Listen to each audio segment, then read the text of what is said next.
Përshëndetje të dashur miq të mi, përshëndetje të nderuar ndjekës.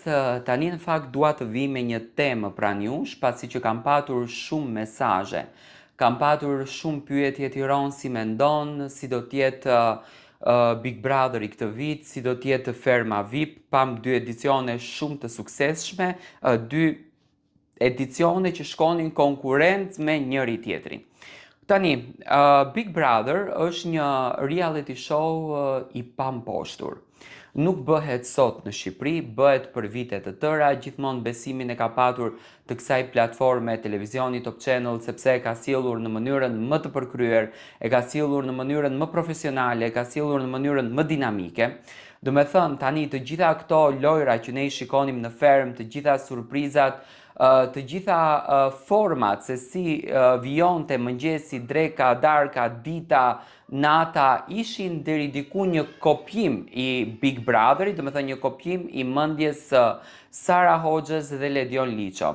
Për faktin sepse vërtet Big Brotheri është një platformë, por Big Brotheri është një platformë e cila duhet të studiuar, duhet të psikologjisur se si ti do ta sjellësh këtë platformën në tregun shqiptar. Do me thënë çfarë do të bësh ti për këtë platformën që ta sjellësh sa më bukur në tregun shqiptar dhe që të merr vëmendjen e të gjithë audiencës. Nga informacioni që kam unë deri më tani, do me thënë, Ledioni dhe Sara janë duke punuar me një përkushtim të jashtëzakonshëm dhe janë duke punuar me plan shumë të gjerë për të sjellur këtë vit një spektakël të papar.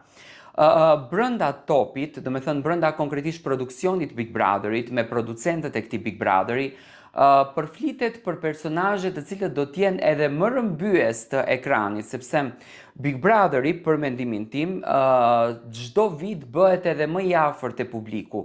Çdo vit publiku e lidh edhe më shumë pranë vetes dhe jam i bindur që Sara dhe Ledioni janë duke punuar për një Big Brother që do të na fasionojë të gjithëve, domethënë për një spektakël që të gjithëve do të na bëjë për vete. Nga ana tjetër, kemi Ferma VIP që publiku është në dyshim, a do t'jetë nën moderimin të Arbana Osmanit më Ferma, apo nuk do t'jetë nën moderimin të Arbana Osmanit. Ferma, me patjetër që do t'jetë edhe një herë nën udhëheqjen e Eduard Grishaj si regjisor.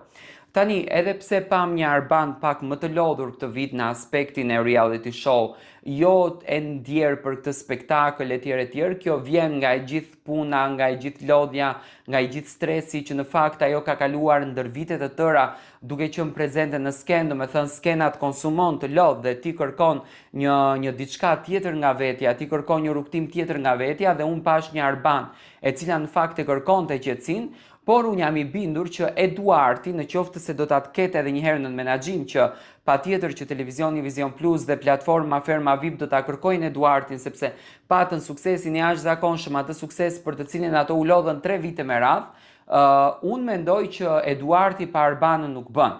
Por Big Brotheri jam i bindur që do t'jetë pak më surprizues se sa Ferma, sepse tek Ferma shoh një lloj imitimi. Ndoshta Ferma VIP 4 do t'jetë një fermë e cila do me thënë do të tërheq më së shumti lojën e Fermës se sa stilin e Big Brotherit, sepse patëm dy Big Brothera në të njëjtën kohë, unë mendoj. Thuhet që Big Brother do të startoj pak më herët, por këtë vit edhe Ferma, do me thënë në vitin 2027 në të kuptojmë, edhe Ferma do t'jetë pak më herët me data. Dua të marrë mendimin tuaj.